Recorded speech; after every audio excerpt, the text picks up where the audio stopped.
Warning: the following story contains descriptions of graphic violence. Viewer discretion is advised. This is the case of Katherine Knight. Katherine Knight was born and raised in an unconventional and dysfunctional family environment.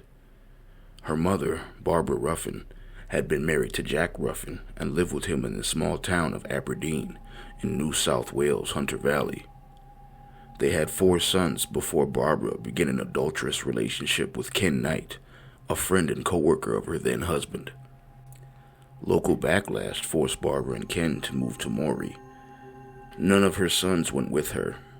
The 2 eldest boys continued to reside with their father, and the 2 younger sons were sent to be lived with an aunt in Sydney. Barbara had 4 additional children with Ken, including twin girls born in 1955 in Tenterfield. Katherine was one of these twin daughters. In 1959, when Knight was 4, Jack Ruffin died, and his 2 older sons who had been living with him moved in with Barbara and Ken. Ken was a violent alcoholic who would rape Barbara up to 10 times per day. Barbara, in turn, often told her daughters intimate details of her sex life and how much she had hated sex and men. Later, when Katherine complained to her mother that one of her parents wanted to take part in a sex act she did not want to perform, Barbara told her to put up with it and stop complaining. Katherine claimed she was frequently sexually assaulted by several members of her family, though not by her father, which continued until she was 11. Although there are doubts about the details, psychiatrists accept her claims and the events have been largely confirmed by other family members.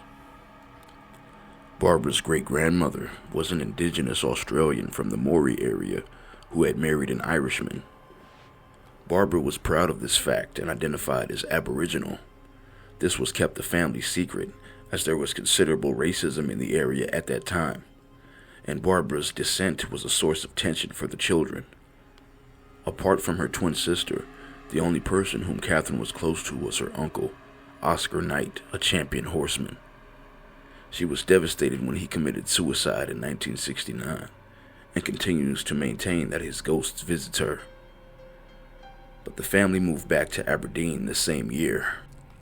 When she attended Muswell Brook High School, Katherine became a loner and is remembered by classmates as a bully who stood over small children. She assaulted at least one boy at school with a weapon and was once injured by a teacher who was subsequently found to have acted in self-defense. By contrast, when not in a rage, Knight was a model student, often earned awards for her good behavior. Upon leaving school at age 15, without having learned to read or write, she gained employment as a cutter in a clothing factory.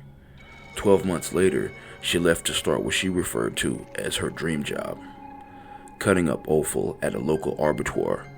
There, she was quickly promoted to boning and was given her own set of butcher's knives. At home, the knives were hung over her bed, so as Knight said that they would always be handy if I needed them. A habit she continued until her incarceration everywhere she had lived. Katherine Knight first met co-worker David Stanford Kellett in 1973. Kellett engaged in heavy drinking, which stemmed from 2 traumatic incidents from his previous railway job in Coffs Harbour. First, when his best friend was killed in front of him in a shunting accident, and later when he rescued injured occupants of a school bus in Kempsey, which had been struck by a train, killing 6 children. He eventually lost the job due to deteriorating behavior and performance, but he soon got work at the nearby Aberdeen abattoir and became close friends with Knight's brother. Often, if Kellett got into a fight, Knight would step in and back him up with her fists. In Aberdeen, she was well known for physically threatening anyone who upset her. Knight married Kellett in 1974, at her request, with the couple arriving at the service on her motorcycle with a very intoxicated Kellett on the pillion. As soon as they arrived, Knight's mother Barbara gave Kellett some advice. Quote, "The old girl said to me to watch out. You better watch this one or she'll fucking kill you. Stir her up the wrong way or do the wrong thing and you're fucked. Don't ever think of playing upon her or cheating on her. She'll fucking kill you." And that was her mother talking. She told me she's got something loose, She's got a screw loose somewhere. On their wedding night, Knight tried to strangle Kellett. She later explained it was because he fell asleep after only having intercourse 3 times. The marriage proved particularly violent, and on one occasion, a heavy pregnant Knight burned all of Kellett's clothing and shoes before hitting him across the back of the head with a frying pan, simply because he had arrived home late from a darts competition after reaching the finals. In fear for his life, Kellett fled before collapsing in a neighbor's house and was treated for a severely fractured skull. Police wanted to charge Knight, but she changed her behavior into ingratiating Kellett and talked him into dropping the charges. In May 1976, shortly after the birth of their first child, Melissa Ann, Kellett left Knight for another woman and moved to Queensland, apparently unable to cope with the abuse. The next day, Knight was seen pushing her new baby in a pram down the street, violently throwing the pram from side to side. She was admitted to St. Elmo's Hospital in Tamworth, where she was diagnosed with postnatal depression and spent several weeks recovering. After being released, Knight placed 2-month-old Melissa on a railway line shortly before a train was due. She then stole an axe and went into town and threatened to kill several people. An unsheltered man known in the district as Old Ted, who was foraging near the railway line, found and rescued Melissa, by all accounts only minutes before the train had passed. Knight was arrested and again taken to St. Elmo's Hospital, but apparently she recovered and signed herself out the following day. A few days later, Knight slashed the face of a woman with one of her knives and demanded she drive her to Queensland to find Kellett. The woman escaped after they stopped at a service station. However, by the time police arrived, Knight had taken a young boy hostage and was threatening him with a knife. She was disarmed when police attacked her with brooms and was admitted to the Morisset Psychiatric Hospital. Knight told the nurses she had intended to kill the mechanic at the service station because he had repaired Kellett's car, which had allowed him to leave, and then kill both her husband and his mother when she arrived in Queensland. When police informed Kellett of the incident, he left his girlfriend and moved to Aberdeen with his mother to support Knight. Knight was released on the 9th of August 1976 into the care of her mother-in-law, and along with Kellett, moved into Ipswich, a city west of Brisbane, where she obtained a job at Dinmore Meatworks. On March 6, 1980, they had another daughter, Natasha Marie. In 1984, Knight left Kellett and moved, first to her parents' house in Aberdeen, then to a rented house in nearby Muswellbrook. Although she returned to work at the abattoir, she injured her back the following year and went on disability pension. Since she no longer needed to rent accommodation close to her work, the government gave her a housing commission residence in Aberdeen. Knight met 38-year-old miner David Saunders in 1986. A few months later, he moved in with her and her daughters. Although he kept his old apartment in Scone, Knight soon became jealous regarding what he did when she was not around, and would often throw him out. He would move back to his apartment, where she would invariably follow and beg him to return.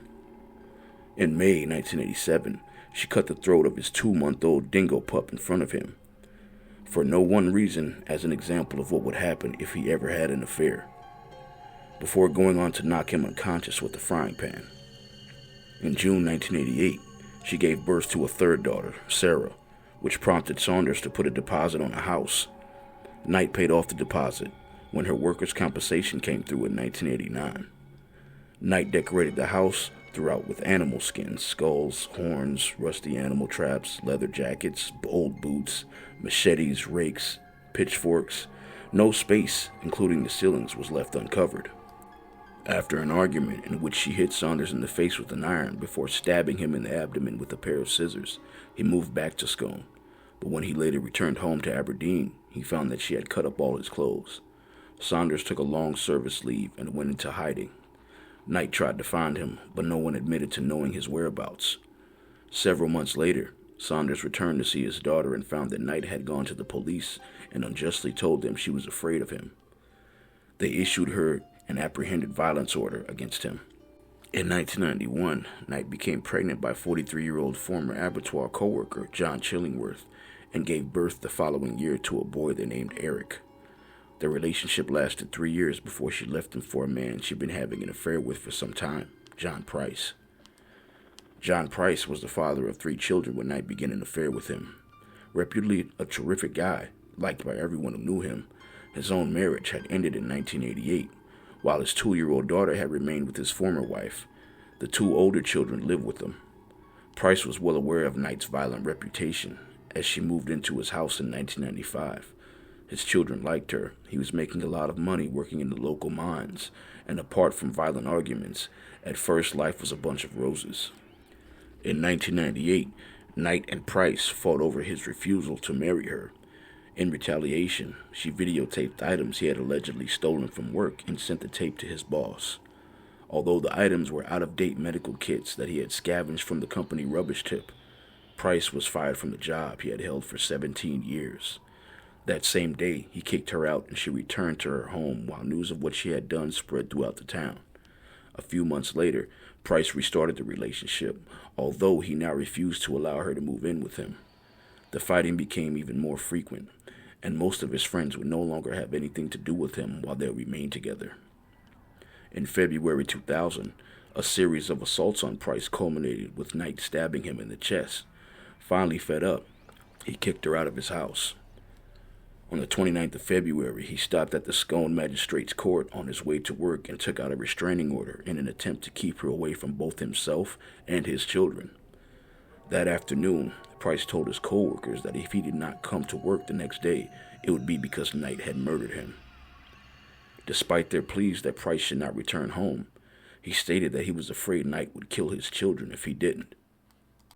Price arrived home to find that Knight, although not there herself, had sent the children away for a sleepover at a friend's house. He then spent the evening with his neighbors before returning home and going to bed at 11 p.m. Earlier that day, Knight had bought new black lingerie and had videotaped all her children while making comments, which have since been interpreted as a crude will. She later arrived at Price's house while he was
Knight appealed the life sentence, claiming that the penalty of life in prison without the possibility of parole was too severe for the killing. Justices Peter McClellan, Michael Adams, and Megan Latham dismissed the appeal in the New South Wales Court of Criminal Appeal in September, with Justice McClellan writing in his judgment, "This was an appalling crime, almost beyond contemplation in this civilized society." The case of Katherine Knight was one of the most disturbing cases in Australian history. For more content, subscribe, hit the like button, and hit the notification bell. Thank you very much, and I appreciate your support.